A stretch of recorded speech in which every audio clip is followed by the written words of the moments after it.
TDP మహిళా అధ్యక్షురాలు సర్వసిద్ధి అనంతలక్ష్మి చేతిలో మోసపోయిన వారికి న్యాయం చేయాలని కోన బహుజన సమాజ్ పార్టీ ప్రధాన కార్యదర్శి గురవయ్య యాదవ్ విజ్ఞప్తి చేశారు. ఈ మేరకు శనివారం డాబా గార్డెన్స్ ప్రెస్ క్లబ్ లో ఏర్పాటు చేసిన మీడియా సమావేశంలో బాధితులతో కలిసి ఆయన మాట్లాడుతూ అనంతలక్ష్మి ఆమె భర్త వెంకట్రావు కలిసి గాజువక్క ప్రాంతంలో స్థానికులను భయభ్రాంతులకు గురి చేస్తున్నారన్నారు. పార్టీ మహిళా నాయకురాలుగా ఉండి కొత్తూరు నరేంద్రుడు చెప్పుతో కొట్టడం ఎంతవరకు సమంజసమని ఆమెను ప్రశ్నించారు. ఒక 3 స్టాంపులు తీసుకున్నారు అన్నమాట. 100 స్టాంపుల మీద 50 స్టాంపుల మీద సంతకం పెట్టించుకున్నాక ఏమన్నారంటే నాకు షూటింగ్ అవ్వ కదమ్మంటే నేను బ్రైట్గా పెట్టా, ఎందుకంటే ఆడపిల్ల మనం ఏం చేస్తుంది అని చెప్పి ఒక ధైర్యంతో పెట్టినాను అనమాట. కాకపోతే అదే నాకు మేకే కూర్చుంది. ఏమైంది తర్వాత ఎప్పుడైతే కంపెనీ మీద మొత్తం పాటతో గొడవ పెట్టింది వీళ్ళు కొంచెం చెప్తేదో చెప్పంటే నేను మొత్తం నాతో అందరూ పాట తిరిగాడు అనమాట. ఈవిడ వాళ్ళ హస్బెండ్ చడ్డి గారు అలియాస్ వెంకటేశ్వర గారు అనమాట. వెంకటేశ్వర గారు ఆయన వచ్చేసరికి మీకు డబ్బులేమో మీరు ఏం చేసుకోండి చెప్పాను వచ్చి ఆ రోజు నేను కట్టుకున్న బట్టలతో నాతో పాటు ఒక 4 లక్షలు ఎవరైతే ఉన్నారో అందరూ కూడా 18 లక్షలు 20 లక్షలు పెట్టుకొని అప్పుడు దాకా మొత్తం డబ్బులు ఖర్చు అయ్యి బికాస్ ఆఫ్ ఎంప్లాయీస్ కానీ టీవీస్ పెట్టుకోవడానికి చాలా డబ్బులు ఖర్చు అయ్యమాట. ఆ డబ్బులు ఖర్చు అయిన తర్వాత ఈ డబ్బులు పెట్టకపోవడం వల్ల మేము అందరూ రోడ్డు మీద వచ్చేస్తాం.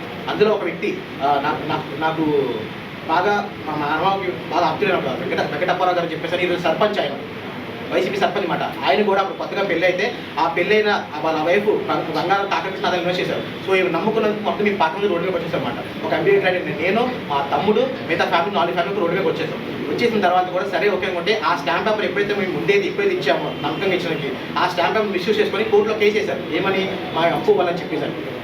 అది కేసు వేస్తే దానికి కోర్టు వచ్చి 8 లక్షలు ఇచ్చిందన్నమాట. దాని తర్వాత నాకు హార్ట్ ప్రాబ్లం ఉండడం వల్ల నేను కొంచెం హైకోర్టుకి వెళ్ళలేకపోయాను, కొంచెం గ్యాప్ తీసుకున్నాను అనమాట.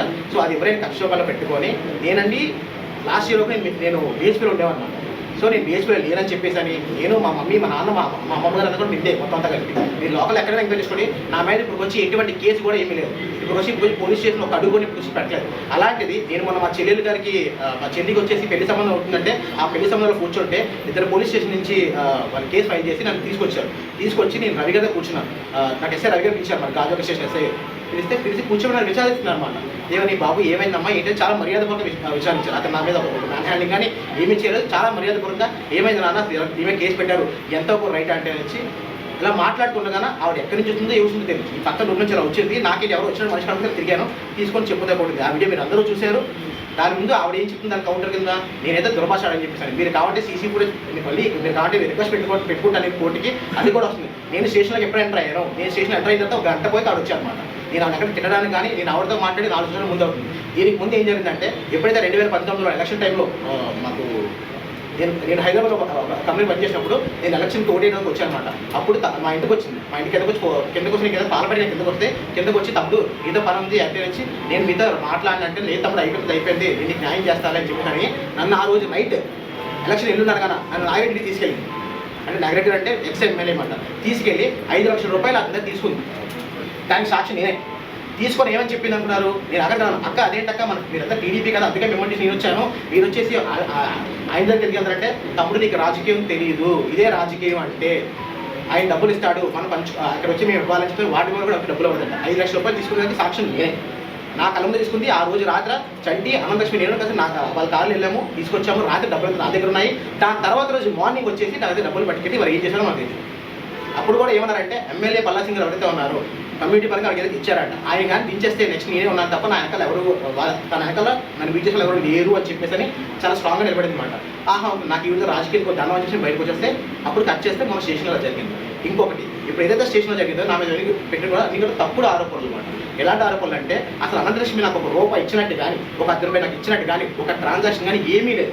లేకపోకుండా వాళ్ళతో డ్రైవర్ తాలూకా ఫ్రెండ్స్ ఎవరైతే ఉంటారో వాళ్ళతో తీసుకొచ్చి కేసు పెట్టించేసి నాకు ఒక మురళి అనే వ్యక్తికి నాకు లావాదేవీలు ఉంటే ఆ లావాదేవీలు ట్రాన్సాక్షన్ తీసుకొచ్చేసి ఈవిడ నాకు ఇచ్చినట్టు లేకపోతే మధ్యలో ఉద్యోగాలకి ఇచ్చిన పేరు నాకు ఇచ్చినట్టు డబ్బులు కట్టాడని చెప్పి పోలీసు వారికి చెప్పింది.